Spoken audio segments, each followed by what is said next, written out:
वाडीच्या राजकीय इतिहासात पती-पत्नी नगरसेवक अशी नवी नोंद. वाडी परिसरात भव्य विजय रॅली काढून आनंदोत्सव उत्साहाने साजरा. वाडी नगर परिषदेच्या सार्वत्रिक निवडणुकीत शहराच्या राजकारणात एक अनोखा आणि चर्चेचा विक्रम नोंदवला गेला आहे. वाडी शहरात प्रथमच पती-पत्नी दोघेही नगरसेवक म्हणून निवडून येत जनतेचा विश्वास संपादन करण्यात यशस्वी ठरले आहेत. या ऐतिहासिक निकालामुळे वाडीच्या राजकीय वर्तुळात विशेष चर्चा सुरू आहे.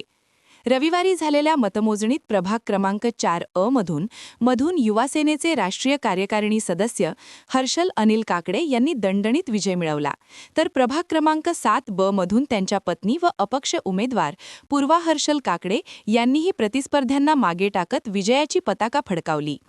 विशेष म्हणजे वेगवेगळ्या राजकीय भूमिकेतून निवडणूक लढवूनही काकडे दाम्पत्याने स्वतंत्र ओळख निर्माण करत मतदारांचा विश्वास जिंकला.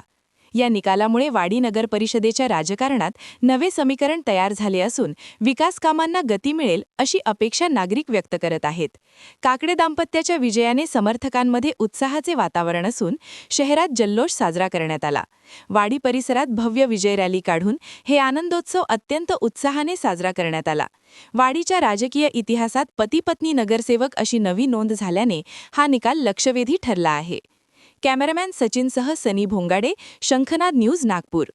ग्रामायण प्रतिष्ठान VIA एग्रो फोरम के सहयोग से आयोजित कर रहे हैं ग्रामायण उद्योग एक्सपो 26 से 30 दिसंबर। यहाँ एक ही छत के नीचे मिलेंगे नर्सरी प्रोडक्ट्स, मसाले, bamboo items, house hold goods, clothing, food, Ayurvedic, cosmetic, artisan products and more. Be vocal for local end visit Gramayan उद्यम एक्सपो 26 से 30 दिसंबर, कुसुम ताईवान खेड़े सभागृह, धर्मपेट, नागपुर।